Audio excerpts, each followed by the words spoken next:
Shalom, shalom, queridos. Vamos continuar aqui nosso devocional, os capítulos 21, 22, 23 e 24 de Êxodo. Quero destacar aqui, de forma mais específica, o capítulo 23, versículo 1, que diz assim: Não espalharás notícias falsas, nem darás mão ao ímpio para ser testemunha maldosa. Não seguirás a multidão para fazeres mal, nem deporás numa demanda, inclinando-te para a maioria, para torcer o direito. Nem com o pobre será parcial na sua demanda. Se encontrares desgarrado o boi do teu inimigo ou o seu jumento, lhe reconduzirás. Se vires prostrado debaixo da sua carga o jumento daquele que te aborrece, não o abandonarás, mas ajudá-lo-ás a erguê-lo. Amém, queridos? Glória a Jesus Cristo. Eu coloquei um pequeno título nessa passagem,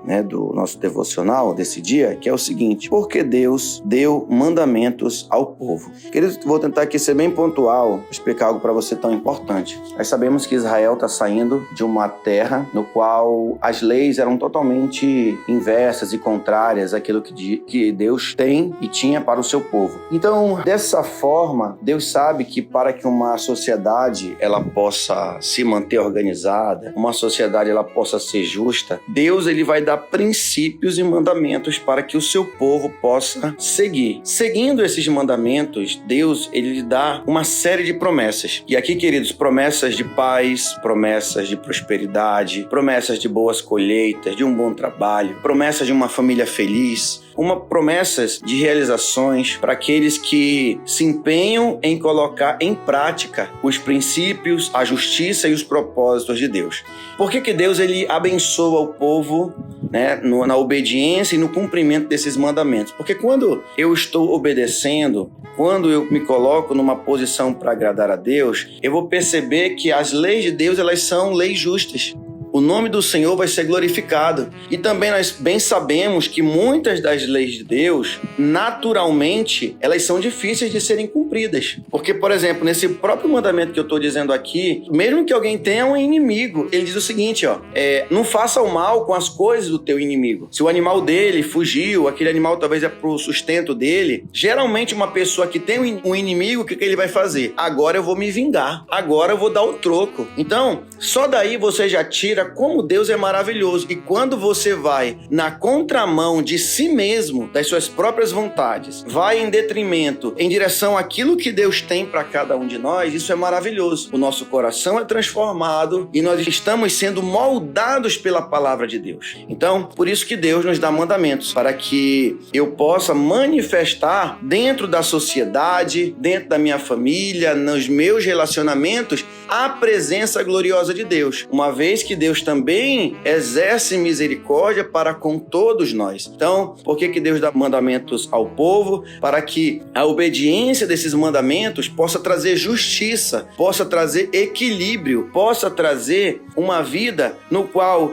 as pessoas iriam ver aquela sociedade e iriam dizer: meu Deus, que povo abençoado, olha que leis justas, eles são tão justos que até quando tem inimigos, aquela pessoa não faz mal para o seu inimigo, ele vem o bem do seu inimigo. Então essas leis são para nos moldar, são para nos curar, são para manifestar o reino de Deus, e Deus sabe que nós não vamos prosperar se nós não obedecermos seus princípios. Então, se você quer viver bem, seja na família, seja na sociedade, seja no trabalho, obedeça, se submeta, seja uma pessoa que se coloca em submissão aos mandamentos e os princípios de Deus. E aí, queridos, vai ser inevitável as bênçãos de Deus na sua vida, tá bom? Então escolha obedecer, tente entender esses princípios que Deus está relatando aí no capítulo 21 até o capítulo de número 24, que você vai ver que são leis justas e maravilhosas. Todos os mandamentos de Deus têm princípios que, se você trouxer para a sua vida, você fazendo boas aplicações, você vai viver o melhor de Deus. Então, quando eu obedeço os mandamentos de Deus, eu estou sendo trabalhado por Deus e o reino de Deus está sendo manifestado ao meu redor. Ainda que as minhas emoções queiram fazer o contrário. Queridos, eu finalizo dizendo para você, não siga muito as suas emoções e os seus sentimentos. Siga sempre o mandamento de Deus. Amém? Espero que você esteja me entendendo. Não vá muito pela sua emoção, pelo que você acha, pelo que você está sentindo. Ainda que você sinta e você ache e você pense. Mas lembre, o que Deus diz? Como eu acabei de citar o mandamento, a pessoa tinha um inimigo. Se ela pensasse pela emoção dela, como eu disse, eu vou dar o troco, eu vou fazer o mal, eu vou agora aproveitar a oportunidade. Ela era, na verdade, levada a não pensar dessa forma. Ela era levada a pensar nos mandamentos de Deus. E essa pessoa possa dizer, mas peraí, o que diz a palavra de Deus? Poxa, Deus está dizendo em Êxodo 23, que é para mim fazer o quê?